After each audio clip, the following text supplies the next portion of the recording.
Well, so many of us do it, right? Millions of people every day check their phones for messages. They play games. We scroll through social media. But there are some serious concerns over what some doctors are describing as iPhone addiction, especially among children. And here to talk more about both and benefits of smartphones is Dr. Dania Lindenberg. She is from Scripps Coastal Medical Center in Hillcrest. Good morning to you, doctor. So glad you are here as a parent of 2 kids. You know, and really we're having this conversation once again because in the last week we've been talking about how Apple had some new information. What did Apple recently do that is shedding some light on this? A couple of their major investors wrote a letter talking about the risks of cell phone use and addiction, depression that may be associated with it, and asking Apple to do more to curb this in our kids, in our youth. Okay, so, and here we are. But we know as parents, we also have a responsibility to kind of take control of the situation. And we're not just talking about iPhones, folks. We are talking about just smartphones in general. And TV and tablets, all consumable media. So let me ask you this. Do you see there being a mental and physical health risk when you're using your phone too much or any of these devices for a child?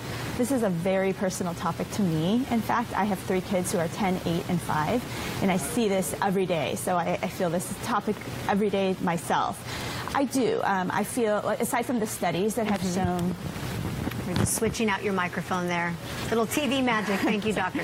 Aside from the studies that have shown increased risks of depression, poor confidence, school issues in kids who overuse cell phones and media, I see it myself when a lot of times certain kids are more prone to it, but overuse of, for example, iPad or cell phones puts kids in a really bad mood, makes them really unpleasant for their parents. I think a lot of parents in our office would even say that. That's anecdotal, but definitely it's real. Wow, what you're saying. Wow, and so that is something as a parent we may want to be in tune to, is how is our child behaving? How is our child behaving after perhaps maybe using the phone or whatever device for a long period of time? I definitely think it's different often with the more interactive media like the tablets and the phones. There's some thought that these devices cause such rapid activation of the dopamine, you know, basically reward system in your brain that it almost becomes numbed, and then when it stops you almost have a drop, and kids just become very down and sort of angry at times. That is good to know, doctor. There are also, though, some benefits. We always hear of certain studies, and you know, as long as it's limited screen time, there can be some benefits associated to these types of devices, right? Absolutely. I mean, for the very younger kids, the AAP just really doesn't like screen time, a child on their own using a screen under 18 months of age, actually under 2. But even for those young ages, 18 months to 2 years, there's some excellent apps where parents can be interactive with their kids and there can be learning. And even for the little kids 2 to 5, there's some excellent programming where kids can learn vocabulary and math, and it's really important, though, that parents put it in context for them in terms of the real world. Kids that age are not good at transferring that information to the real world.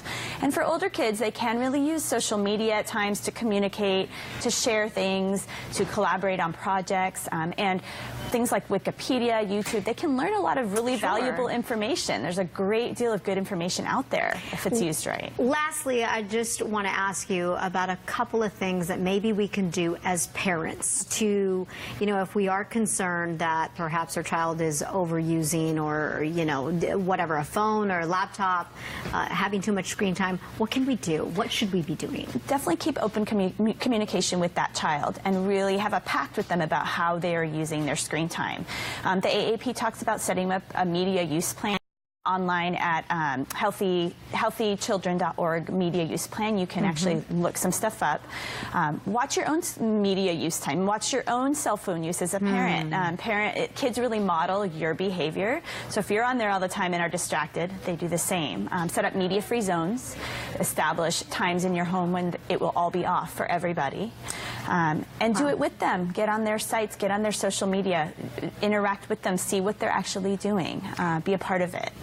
Thank you, doctor. This is such great information. And thank you for reminding me that we set the example for our kids. I got to be more mindful of putting that phone away, especially when we're sitting down for dinner or what have you. We all do. So, we all struggle with it. thank you, doctor. Very good information. A video recap of the segment on our website, KUSI.com. Thanks Have a so much wonderful for having Sunday. me. Absolutely.